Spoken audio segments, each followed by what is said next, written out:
though football players know the dangers of concussions, they still play the game despite knowing the precautions. Today I'm going to enlighten you about the dangers and effects of NFL concussions. I remember my first concussion literally had me seeing stars. I was on the kickoff team on my junior year of high school, and I raced down the field to get the ball carrier. I remember a player from the opposing team trying to block me, and I hit him head on, knocking him to the ground unconsciously. I remember I also went down with him, and I also saw a big flash in stars on impact.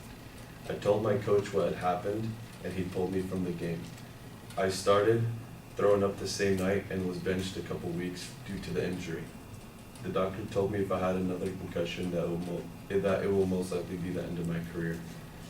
A concussion is defined as a complex pathopsychological process that affects the brain, typically induced by trauma to the brain. It can be caused by either a direct blow to the head or indirect blow to the body, causing neurological impairments that may resolve spontaneously. A large percentage of the NFL concussions result from T-bow hits at the ear hole or right between the eyes. These hits rattle the brain's center of gravity. What they do is make the brain rattle dangerously backwards and forward, repeatedly hitting the skull. I have a special video to show you what happens during a concussion.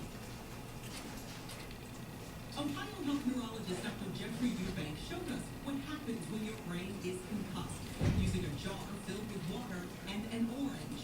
If this orange is your brain, and this container is your skull, and then inside is spinal fluid, and when you hit your head,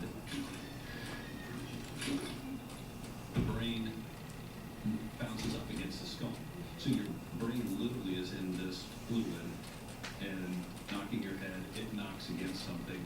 The problem is when it does that, it alters the way the nerves are firing. Doctors say it's critical to know the signs and symptoms of concussion, which include dizziness, headache, nausea, problems with balance, fatigue, sensitivity to light and or noise. Dr. Eubank also says recovery, allowing the brain to heal, is a must, along with avoiding re-injury. If you have repeated concussions, you may have to get out of whatever that is, whether it's a sport or some other activity where you're susceptible to concussions. Special mouth guards are being designed to absorb greater impacts to prevent concussions. The NFL is improving helmets to lessen the risk of a concussion. The worst thing to do after experiencing a concussion is continuing to play. This can increase your chance of permanent damage to the brain or ultimately death. According to the Centers for Disease Control and Prevention, signs and symptoms of a concussion may be a loss of consciousness, confusion, memory loss, dizziness, blurry vision, balance issues, sensitivity to light or sound, and nausea and vomiting. After experiencing a concussion, players are expected to sit out 2 to 4 weeks. It's almost impossible to prevent concussions from happening in the NFL because it is a full contact sport, but some researchers are looking into more sophisticated treatments. Today, rest and gradual return to normal activities are the only way to treat a concussion, but scientists are starting to look into interventions that might be able to reduce the injury and speed up the process. Brain disease is not only caused by severe concussive hits, but also by accumulation of minor blows. According to CNBC, an estimated 1.6 to 3.8 million sports and recreation-related concussions occur in the United States each year. During 2001 to 2005, children, youth ages 5 to 18 accounted for 2.4 million sports-related emergency department visits annually, of which 6% involved a concussion. The danger of a concussion is that it can lead to TBI, traumatic brain injury, or PCS, concussion syndrome. In conclusion, although there's not ultimately no resolution to concussions, some engineers have been thinking creatively about helmets and protective gear that can prevent concussions. Experts from Penn State agree that gear is unlikely to be the silver bullet to stop injuries from happening. The last quote I'm going to end my speech with is from Penn State's head coach saying, "I don't think there will ever be a concussion-proof helmet because the brain can still be injured if it's hit too hard in the skull." Thank you.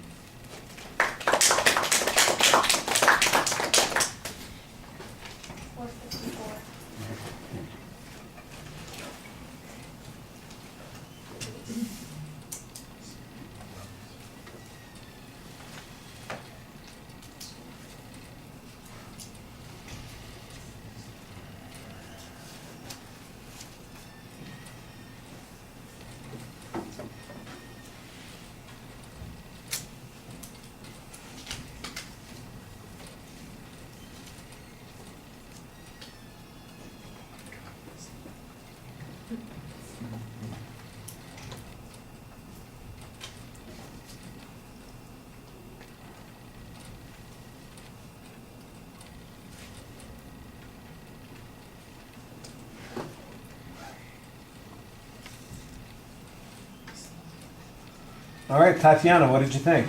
I think that we could find a way to make it a longer intro and a more enticing hook into what the speech was.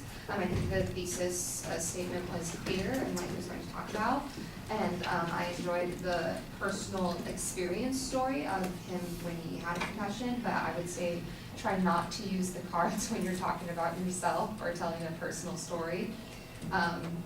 And also just try to depend a little bit less on the cards while speaking or delivering your speech.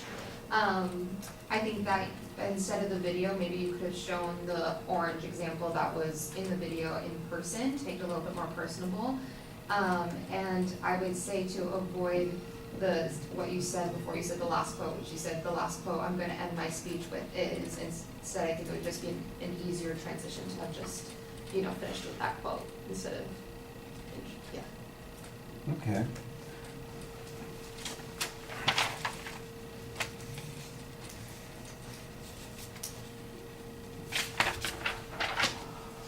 Yeah, I'd agree with a couple of things. Although I like the story that you've got. I think it's a good personal story. That is your attention device, but it kind of comes after you've kind of identified what the subject is. I think it would be better if you started off with that story. Here's what happened. Was it your second year playing? Junior year. Your junior, my junior year playing football. I'm rushing down to on the kickoff, and I tackle the receiver and stop him from making progress. And I hit him hard. He was out, and so was I. And then the description that you have. I like the story. I think it works really well. I just think it needs to be pumped up a little bit. And I got to agree with Tatiana. It always looks odd when you're telling a story about yourself to have to read your notes. This should be like if you were having a conversation with your friends after the game or at halftime. Do you get out your notes to talk to them about that kind of stuff? No, you don't. You just recall what happened. That's the way it ought to be with us. You ought to be telling us something that happened there. So I thought a lot of things in the start of the speech were good. I liked the attention device. I liked the topic identification. You had a very clear statement of what the purpose of the speech is. Then things fall apart a little bit because you don't really have a preview. I know the general direction that you're headed, but I don't know what steps you're going to go through to get to that material. And that's the second thing that I think is a little bit problematic about the speech is that there doesn't really appear to be a pattern. It's not like I can say, here's the section that talks about what the cause of concussions are, here's the section that talks about what the effect of concussions are, and here's the section where they talk about what the strategies for dealing with concussion are. You have bits and pieces of that information in different places in the speech. At one point you mentioned the helmets and the mouthpieces, and I thought, okay, well that'll be a point that's going to come up and be developed, and it doesn't really get developed, and then it comes up right at the end in a completely different place, and I thought that was going to be one of the supporting points of the speech, and there's not really any discussion of how technology might be used to address those things, and in fact you kind of discounted at the end. I understand that maybe we're never going to be able to get rid of concussions entirely, but if some of this technology can reduce the severity of the concussions, the frequency of the concussions, if it could mitigate some of the harms, that seems like it is a little bit of a progress, and that would be an interesting speech in and of itself. So since you've talked about it, I think it needs to be developed a little bit more. I'd agree with Tatiana. I thought the visualization that the guy had in the video would have worked much better if you just did it for us. We can see it, but the idea of the orange in the jar with the water around it, and you can see how it's moving and how it, when it hits the edge, that's the kind of, or it hits the lid, that's the kind of thing. That would work perfectly well, easy for you to do, and then you wouldn't have to rely on the video, which, by the way, takes 90 seconds for you to show, and you could have integrated that into the speech and been talking to us instead of sitting back and letting the video talk to us. And I think that would build your credibility a little bit more. I did think the other thing that I thought was pretty strong about the speech, in addition to the definition, is that there is research in the presentation. I saw statistical information. You had citations from the CDC about what the effects are, what the symptoms are of concussion. So I appreciated that there is some research in the material. I just think it needs to be put together a lot better in the speech. We talked about this a little bit. you have the equivalent of a series of bullet points of information, and you're talking about all of that information, but that information will make more sense to us if it's grouped together in a particular way, and there's a logical connection between those points, and that's the step that I think you need to add in your presentation there. All right, thank you.